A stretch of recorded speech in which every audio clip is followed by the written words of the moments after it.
Next up will be Mr. Benjamin Diggles from Constellation Networks. Great. Well, first and foremost, I want to thank Kevin and the entire crew to put this on. I think this is one of the most exciting consortia, DAOs, foundations that I've been involved in a long time. And Kevin can attest that once I got involved, I've been leaning in pretty hard here. Let's first talk a little bit about this. As you'll see on the website and other NDF materials, the business, governments, and every individual depend on data. We all know that at this point, right? And while information access and sharing are part of our everyday lives, very few threats treat it as an essential digital asset. And the rise of identity theft, ransomware attacks, electronic fraud, and e-commerce theft proves the fallacy of this attitude. And I mean, it goes well beyond that, right? The Secure Information Sharing Working Group will and continue to explore how blockchain can improve information sharing security. So that the reason why I love this piece is that this isn't sort of like a weird edge boondoggle, but rather this expresses, in my opinion, the core promises of distributed ledger technology. So with that, when we look at what immutable and mutability brings to the table, having immutable data and communications as new standards is paramount, right? This is stuff that traditionally we've thought of blockchain and finance and other things, but if we really think about securing ledgers with data, it sort of changes the game in many ways. And as we've said at Constellation many times, the closer you get to the source of essentially bottling that data or getting it on a distributed ledger technology, the better. It's sort of like the telephone game, right? That we used to play when we were kids. You say it into somebody's ear, and by the time it gets to the 20th person, it's not even close to what it started as. And I know that's a gross expression, but we see that in the way we share communication. So the state of the problem, as I mentioned, human and system trust is an all-time low. Every year, data breaches are worse than the year before. Adversaries have our data. This is common stance. Unfortunately, we've gotten used to this as a status quo. And misinformation and malign influence is now, as I said, common stance across the globe. We don't know what's real. Fake news is now like the thing. And that's super unfortunate, right? And this leads to sensitive and powerful information being fed into things like AI algorithms without the consent of creators. We've already seen with large language models that people just throw data into it. Without that attribution, it's almost like theft, right? And this makes people very hesitant to even touch these systems, kind of culling the ability for us to really express this amazing technology. And then you have things such as man-in-the-middle attacks, human error, gaps in data corruption. Again, this is stuff we're seeing all the time. And assurance, audits, and transparency continues to fail. And there's really no excuse now that blockchain, I believe, is enterprise ready, even though it still has a ways to be fully expressed.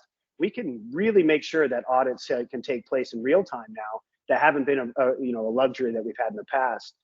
And so this really brings forth zero trust through decentralization and digital assets. So you hear zero trust networking and decentralization. Zero trust is, sort of an interesting term. I always compare it to like real time. That was hot back in the early 2000s, which meant a different thing to a lot of different people. Is that, a millisecond? Is that a minute?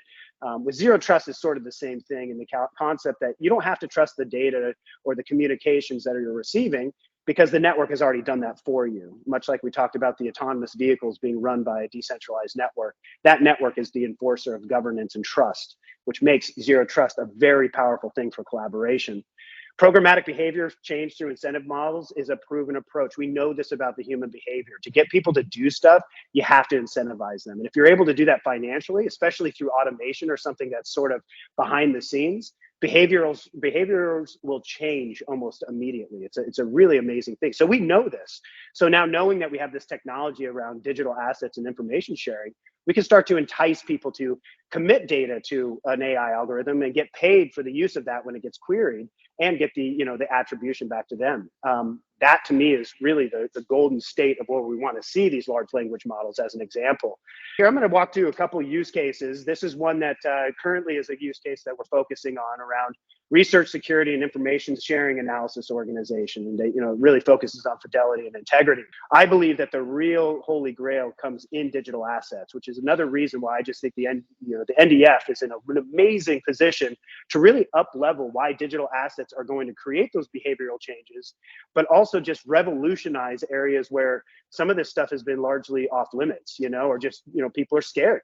They don't want to share stuff. And with that attribution and the use of signing and wallets, which I'll touch on here in a second, it really is a full stack to be able to change the way that we send information, we ingest it in a way that really, I think, will revolutionize stuff. So as we mentioned, this has a lot of data vulnerabilities. And so this is bigger than Constellation. As I said, Constellation isn't the silver bullet. We're not trying to be the one blockchain that rule them all, but rather a bedrock or a centerpiece. And I know center is not necessarily the right word to use when we're talking decentralization, but a bespoke hub to be able to operationally allow data management solutions, storage solutions, identity access management solutions, and so forth, payments, bidding, all these different attributes that fit on top of a new internet, a new network.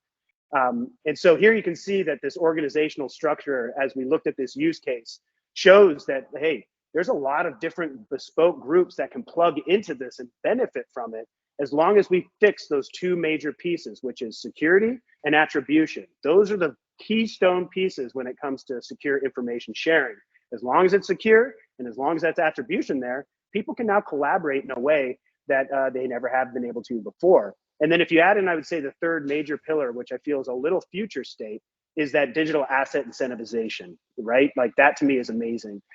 I'm just going to leave this up for a hot minute because this kind of outlines, and I'm not going to read through this, but I just wanted to explain a little bit about why, from the university sharing perspective, has had a major issue. And you don't really have to dig deep on some of the news stories out there of people that have been frustrated that their really sensitive work has gotten leaked, it's gotten hacked.